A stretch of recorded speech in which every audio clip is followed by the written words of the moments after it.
Welcome to Surya's TV. Good evening news. Vijayawada తూర్పు నియోజకవర్గంలో TDP కంచుకోటను బద్దలు కొడతామని వైసీపీ అభ్యర్థి దేవినేని అవినాష్ ధీమా వ్యక్తం చేశారు. ఈరోజు మేము చెప్పుకోగలిగాం. ఈరోజు అభివృద్ధి కార్యక్రమాలే కానివ్వండి, సంక్షేమ కార్యక్రమాలే కానివ్వండి, రిటైనింగ్ వాల్లే కానివ్వండి, సబ్స్టేషన్లే అవనివ్వండి, బరియల్ గ్రౌండ్స్ అవనివ్వండి, వాటర్ ట్యాంకులు అవనివ్వండి, పార్కులు అవనివ్వండి, ఇలాంటి అభివృద్ధి కార్యక్రమాలు మేము చేశాము. జగన్మోహన్ రెడ్డి గారి ఒక నాయకత్వంలో సంక్షేమ పథకాలు అందుతున్నాయి కాబట్టే రాబోయే రోజుల్లో తూర్పు నియోజకవర్గంలో వైఎస్ఆర్ కాంగ్రెస్ పార్టీ జెండా ఎగరవేస్తామని చెప్పని వైఎస్ఆర్ కాంగ్రెస్ పార్టీకి బలమైన నియోజకవర్గంగా తూర్పు నియోజకవర్గం మారిపోతానని చెప్పి మేము చెప్పుకోగలం. మీరేం చెప్పుకోగలరు? మీ అడ్డా అంటున్నారు, మీ కంచుకోట అంటున్నారు. సరే, మీ అడ్డాలో మీ కంచుకోటలో మీరు ఏ కార్యక్రమాలు చేశారు? ఏ అభివృద్ధి కార్యక్రమాలు చేశారు? నిన్న మీరు వెళ్ళిన నాగార్జున నగరే ఉంది. ఒక్కసారి నాగార్జున నగర ప్రాంత ప్రజానికం వాళ్ళనే మీరు అడగండి. ఈ ప్రాంతంలో రోడ్లు ఎవరు వేశారు, పార్కులు ఎవరు కట్టారని చెప్పని వాళ్ళనే మీరు అడగండి. వాళ్ళే చెప్తారు. జగన్మోహన్ రెడ్డి గారి ఒక నాయకత్వంలో అవినాష్ మా ప్రాంతంలో ప్రవళిక వేయించింది, సుబ్బారావు గారు వేయించారని చెప్పని. ఏ ప్రాంతం అన్నా ఈరోజు తూర్పు నియోజకవర్గంలో కొండ ప్రాంతం అయినా, కృష్ణలంక ప్రాంతం అయినా, పట్టమట్ట ప్రాంతం అయినా, ఏ ప్రాంతంలోనైనా వచ్చి పలానా రోడ్డు ఎవరు వేశారు, పలానా డ్రైన్ ఎవరు కట్టారంటే చెప్పేది వైఎస్ఆర్ కాంగ్రెస్ పార్టీ పేరు, జగన్మోహన్ రెడ్డి గారి పేరే. మీ పేరు ఎందుకు చెప్తారు? ఈరోజు మీరు కంచుకోట్లని చెప్పని, అడ్డాలని చెప్పని నిర్లక్ష్యం చేసి ప్రజానికానికి సేవ చేయకుండా టీడీపీ ఎమ్మెల్యే అభ్యర్థి బోండా ఉమా పెట్టిన ఇబ్బందుల కారణంగా తాము పార్టీకి రాజీనామా చేయాల్సి వచ్చిందని విజయవాడ సెంట్రల్ టీడీపీ మాజీ కార్పొరేటర్లు అన్నారు. అందరితో గొడవే, ఎంతమంది ఉన్నారు, ఒకళ్ళు లేరు, ఒక పెద్దోళ్ళు అతను పనిచేసేవాళ్ళు లేరు. తెలియక మాయమాటలు చెప్పి 2014లో పార్టీ వేవులో గెలిచాడు. 2019లో అప్లికేషన్లు అమ్మి, అందరి చేత అప్లికేషన్ అందించి కార్పొరేట్ల చేత, కొంతమంది చేత దగ్గర దగ్గర 60% అప్లికేషన్ అందించారు. ఆ అప్లికేషన్ అన్నింటినీ కూడా గంటా కృష్ణ అతను పిఏ అతన్ని పంపించేశాడు, తరివేశాడు. తరివేసేసి ఏం చేశాడు, మళ్ళీ ఇప్పుడు దగ్గర తెచ్చుకున్నాడు. అందరు కంప్లైంట్. ఇవాళ మేము 8 మంది మీటింగ్ పెట్టుకున్నాం హోటల్లో. ఆ 8 మందిని కూడా ఏమని చెప్పి వెళ్ళాము, అమ్మ బోనం వేసినది మనం ఇబ్బంది పెడుతున్నారు, మన భవిష్యత్తు ఏంటి, మనం అన్నరోజు దాంట్లో కూర్చొని మాట్లాడుకొని పెద్దలు పిలుస్తారు, పిలవకపోతే మన కార్యాచరణ ఏం చేద్దామని మాట్లాడుతాం. సాక్షి పేపర్లో వచ్చింది, అంతా నిజమే. అబద్ధం ఏం రాయడం, అబద్ధం రాస్తే కరువు నష్టం వేసుకో. 2014లో మీ ఇంట్లో 2 ఎఫ్ఐఆర్లు అయింది. మీరు ఎమ్మెల్యేగా ఉన్నప్పుడు అయింది, టీడీపీ గవర్నమెంట్లోనే అయింది. ఇది ఎవరో అబద్ధం ఆడేది, ఎవరు చేసేది. నేను ఏమో ఒక మాట అనాల్సిన పని లేదు, మీకు నాకేం గొడవ లేదు, ఒక మాట కూడా అనాల్సిన పని లేదు.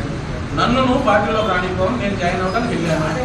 కేశినేని చిన్ని గారు నన్ను లోకేష్ గారి దగ్గర తీసుకెళ్ళిన దగ్గర నుంచి చిన్ని గారికి వార్నింగ్, పక్కన బాబుకుమార్ గారికి వార్నింగ్ ఇచ్చింది.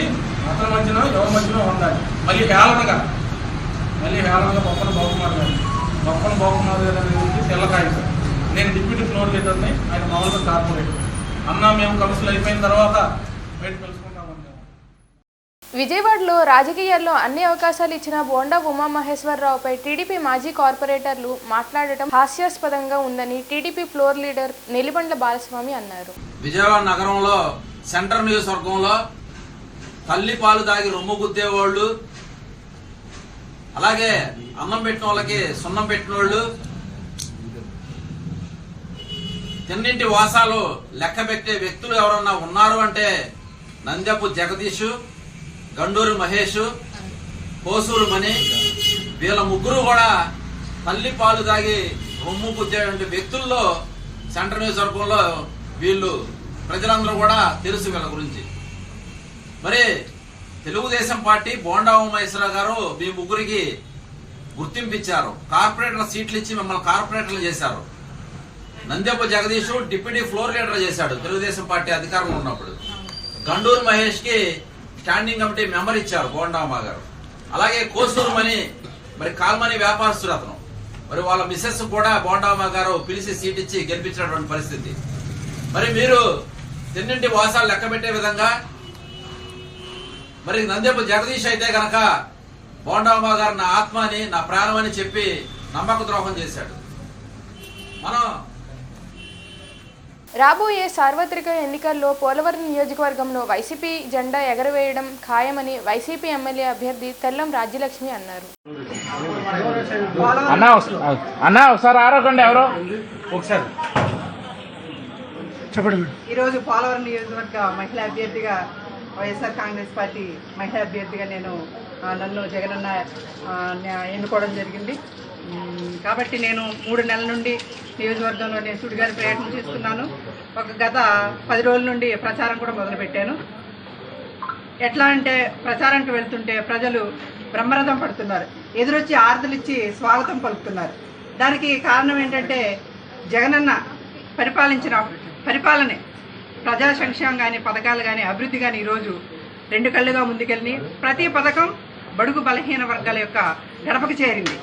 ఆ అవినీతి లేకుండా, ఆ పారదర్శకతతో ఈరోజు ఎటువంటి వివక్షత లేకుండా రాజకీయాలకు అతీతంగా ఈరోజు అభివృద్ధి కానీ సంక్షేమం కానీ ముందుకెళ్ళింది. కాబట్టి ప్రజలు నన్ను అక్కగా చెల్లిగా మనవరాలుగా దీవిస్తున్నారు.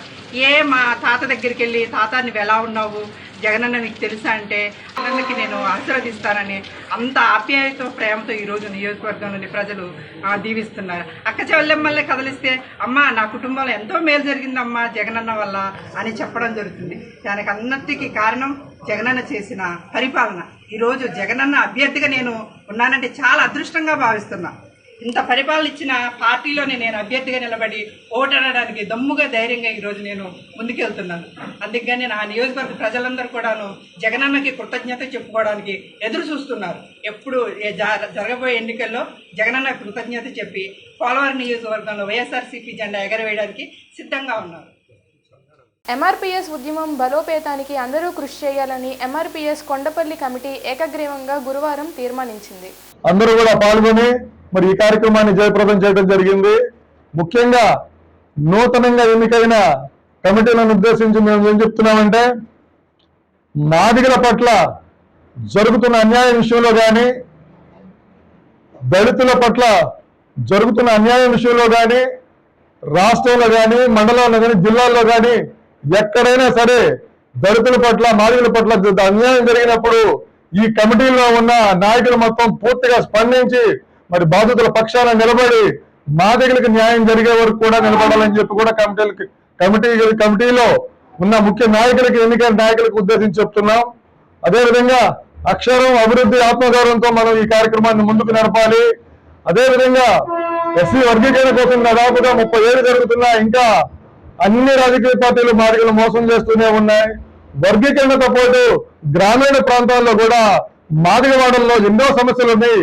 వాటన్నిటి సమస్యల పట్ల కూడా మరి మనం నూతనంగా ఎన్నికైన కమిటీలందరూ కూడా పనిచేసి మాదిగల సమగ్ర అభివృద్ధి లక్ష్యంగా పనిచేయాలని చెప్పి నూతన కమిటీలు ఉద్దేశించి అందరికీ కూడా తెలియజేస్తూ ఈ అవకాశం ఇచ్చిన సోదరులందరూ కూడా ధన్యవాదాలు. ఇబ్రహీంపట్నం మండలం గుంటుపల్లిలో గురువారం బీజేపీ నాయకులతో జరిగిన ఆత్మీయ సమావేశంలో విజయవాడ పార్లమెంట్ బీజేపీ, తెలుగుదేశం, జనసేన పార్టీల కూటమి కేశినేని శివనాథ్, వసంత కృష్ణప్రసాద్, బీజేపీ నాయకులు కాజా కిరణ్ నివాసంలో ఆత్మీయంగా కలిశారు.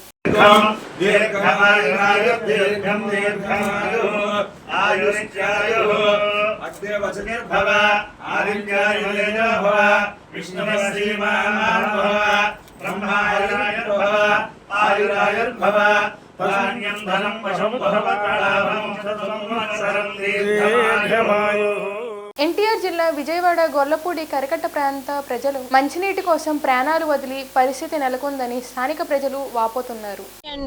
మాది కరకట్ట గొల్లపూడి, అసలు నీళ్ళు ఒక్క చుక్క రావు ఇక్కడ. ఎన్ని సంవత్సరాలు బట్టి చెబుతానే ఉన్నాం. ఎవరికి చెప్పినా కూడా ఇదిగో వస్తాయి అంటారు కానీ నీళ్లు రావు, ఏమి రావు. పైపులు వేస్తారు, పైపులు పగులు చేస్తారు, జాయింట్లు వేస్తారు, వదిలేసేస్తున్నారు. కాలంలోకి వెళ్ళి ముంచుకుంటేనేమో పడిపోతున్నారు పిల్లలు. మొన్న ఒక ఆమె చచ్చిపోతే ఎవరిదండి బాధ్యత? అసలు నీళ్ళు వస్తున్నాయా?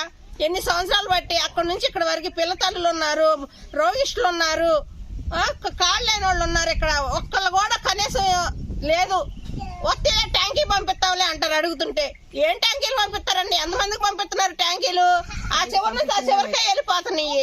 ఒక రోజు పంపిస్తారు, ఇక మేము పెద్దగా రామంటారు. ఇక అది అదేమన్నాడంటే గొడవలు ఎవరు వచ్చినా సరే వేస్తున్నాం, పైపులు వేస్తున్నాం, పైపులు పగిలినాయి అంటున్నారు.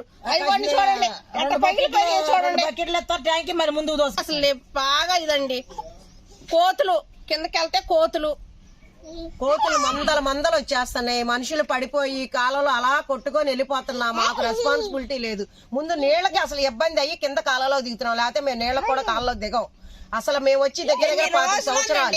ఎన్ని రోజులు అసలు నీళ్ళు వచ్చి మాకు 25 సంవత్సరాల్లో ఒక చుక్క నీళ్ళు వచ్చింది లేదు. ఎంతమందికి చెప్పినా కూడా వత్తిలేళ్ళమ్మా చివరేగా వత్తిలే వెళ్ళు. అదేమంటే మీరు నీళ్ల పన్ను కడుతున్నారా, మీకేంటి అథారిటీ అడుగుతానికి అని అన్నారు. ఈ వార్తలు ఇంతటితో సమాప్తం.